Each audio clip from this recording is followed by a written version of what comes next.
Hello, my friends. It's been a minute. School has got me in survival mode, but I just wanted to share with you a great achievement. This semester, one of my poems was selected to win first place for the Jan Hammer prizes for outstanding creative writing at my school. My poem will automatically be published in the 2026 edition of Metaphor, which is my school's literary journal. Last night, Metaphor had an awards ceremony as well as an open mic. I was given the opportunity to read my winning poem to an audience, and then during the open mic, I decided to share 2 more pieces. Special thank you to my husband for filming the video and going with me. Thank you to my brother who showed up despite working on his car and thinking that he was smelly. 2 of my coworkers, Ronnie and Sabra, came. One of my friends from work/school, Dr. McKay, she inspired me to go back to school. She came, and then my friend Kat also came and brought her boyfriend. So thank you to everyone that was able to come. I also wanted to record it so I could put it into a YouTube video and share it with my family members and friends that were not able to attend. So I hope you enjoy. Thanks again for supporting me going back to school. For poetry that I'm so excited about. We have I-15 at 80 miles per hour by Lark.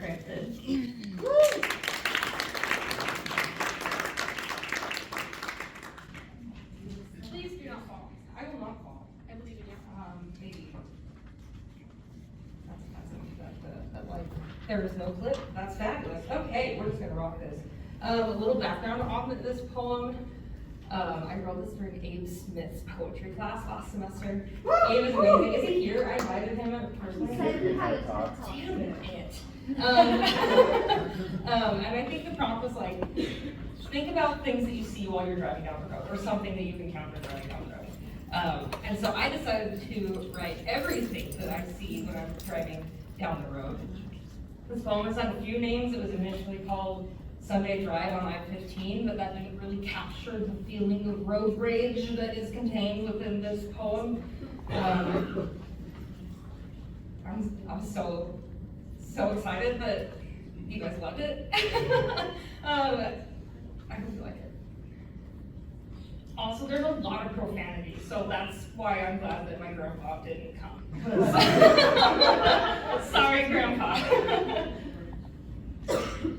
Slow down, motherfucker. Stop riding my ass, asshole. It's not your job to slow me down, dickhead. Please, I'm late for class/work/church/home. Let me merge or I will cry. Sorry for speeding, officer. I have to shit real bad. The fast lane has no speed limit.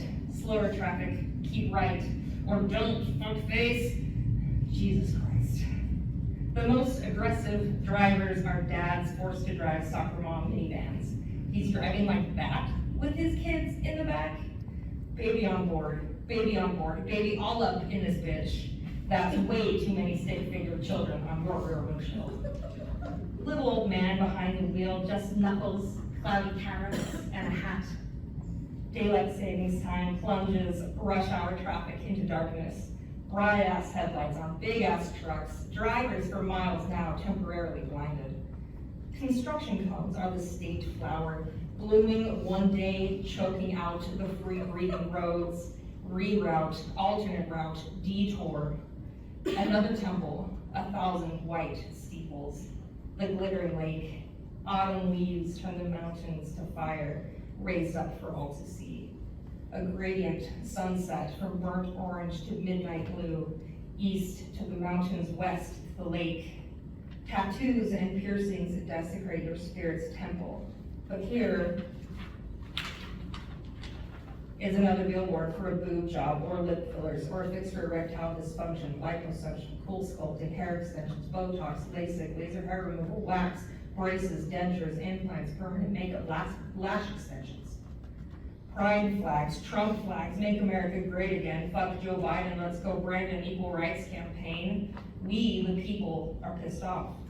Families can be together forever. 12-foot skeletons fill our closets, unhoused on the streets with church buildings unused 6 days out of the week. Californians, suicide crisis hotline.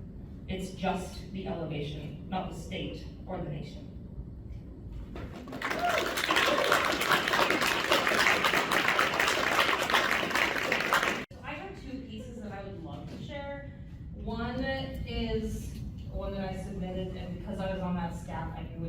well.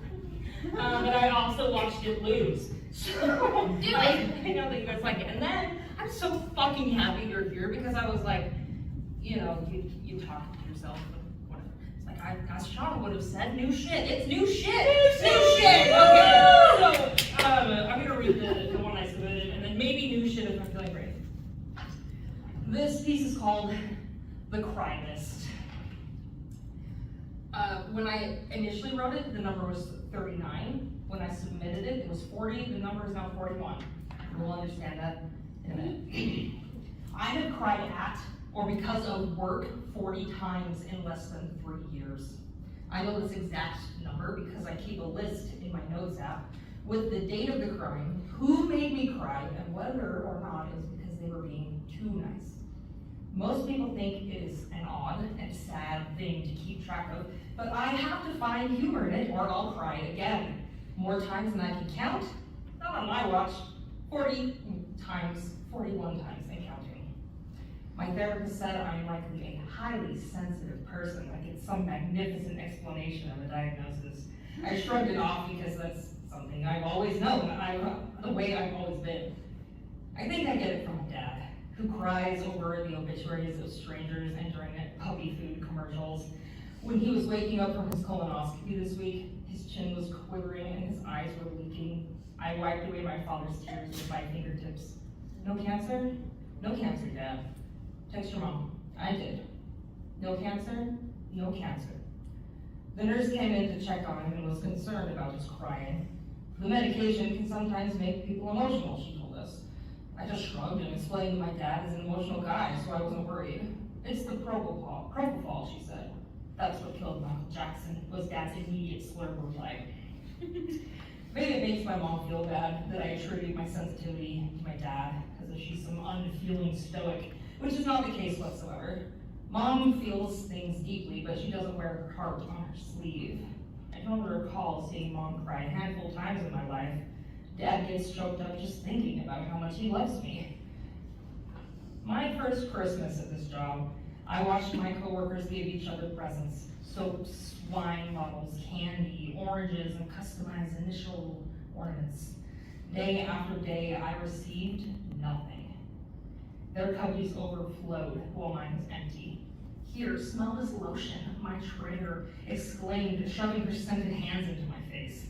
I can't get a text back from my brother, but he hand-delivered flowers and mini Reese's in a plastic candy cane at the front desk. My cousin in Montana DoorDashed me Starbucks, and my other cousin in Salt Lake DoorDashed me 6 crumble cookies and sent a text, "Do not share with those bitches." Without consulting one another, all 3 deliveries arrived within a matter of hours, the front desk paging the overhead every time. "Oh my gosh, is it your birthday?" "No, you bitches, it's fucking Christmas." And I cried for joy. My supervisor made me cry 4 times in 1 week. My tear ducts became conditioned to the sound of his voice, and my eyes and nose would start to burn the moment he opened his mouth. I was glad the day he left. I found out Grandma passed while I was standing in the east hallway looking at the mountains of Ogden. It was a beautiful spring day with the bluest sky and puffy white clouds floating by. I had known Grandma would be passing away within the next few days, but my fragile heart cracked. I count work-related crime that didn't occur on the premises only to include the time my boss called me during lunch the day after my cousin's 5-year-old son died unexpectedly just 6 weeks after Grandma, and said, "We can't keep doing this. I understand that the loss of a cousin can be impactful, but you can't keep leaving work." Not a word of sympathy or condolence, just, "We can't keep doing this." I had a panic attack, took a full Xanax, and went back to work. A patient came in for her eye injection to treat wet macular degeneration. The note from the technician before me informed the doctor and me that the woman's husband had passed away only a few weeks before. The patient said she was having horrible anxiety without him there, so I scooched my chair next to her and held her hand while the doctor put a needle in her eye. I sent the doctor on his way to the next patient and sat with her, cried with her, holding her hand and rubbing her back until she calmed down enough to walk to check out. I used to believe in God. Jesus used to be my brother. It's been over 6 years since I prayed to a deity, But when a Sikh grandpa took both of my hands in his and asked for blessings upon me, my family, my husband, my non-existent children, my crops, my health, and everything in my life, I wept.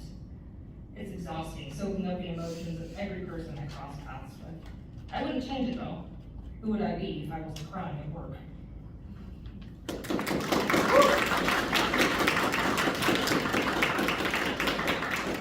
Do we have time for shorter? That's fair. All right, new shit. Right. That my professor's assistant said this was the best thing I had submitted, and when I submitted it, I said, this is my worst work. It's been a really bad week. So, here we go. New shit. This is called X, Mormon Girls. Hide your femininity. Cover up your body triggers sinful thoughts. Sunday, church. Monday, family. Wednesday, mutual. Saturday, service. Your shorts are too short. Cap sleeves show too much shoulder. One-piece bathing suits only. Help fold the tablecloths while the boys put away the chairs. Learn to bake while the boys go bowling. Learn to sew while the boys play dodgeball. Don't lie down with boys. No making out. No sitting in parked cars. No touching. Don't be alone together. Say yes to every dance. Skirt below your knees. Camisole under your t-shirt.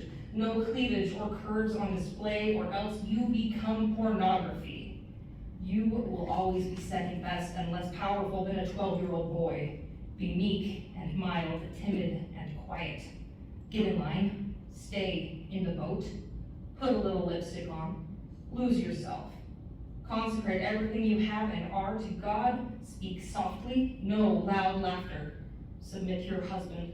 Your purpose is to bear children. Wear underwear that covers you from knee to shoulder. Forget what your skin looks like. Read your scriptures every day for 9 years. Doubt your doubts before you doubt your faith. But what loving God would separate families in the next life just because someone is gay? Question everything. Learn what was hidden, what was omitted. Learn the origins of your religion. Learn the dark and the ugly truth that has been covered up, whitewashed, glazed over. Lose your faith, lose your identity overnight. Cry a lot. Hide your agony from your family. Don't bash the church. Listen politely, but never tell your side. Never say a negative word. You were weak. You never truly believed. You are fulfilling prophecy. You are an enemy. You are a lost sheep. Come back to the fold. You were deceived. You are like a child throwing a tantrum. Be respectful. You need to get over it. Leave it alone. Discover and rediscover yourself outside the confines of the church. Decide you don't want kids. Adopt a dog. Read a lot. Discover smutty books. Write a book. Get a second dog. Go back to school properly medicated this time. Buy a house. Change jobs. Write poetry. Submit for application. Get rejected. Submit again. Get rejected. Write another book, but smuttier this time. And with aliens. Start therapy. Cry. Cry a lot. Realize how much your mission fucked you up. You are not alone. It gets better. There is happiness and a beautiful life to be found outside the church. Woo!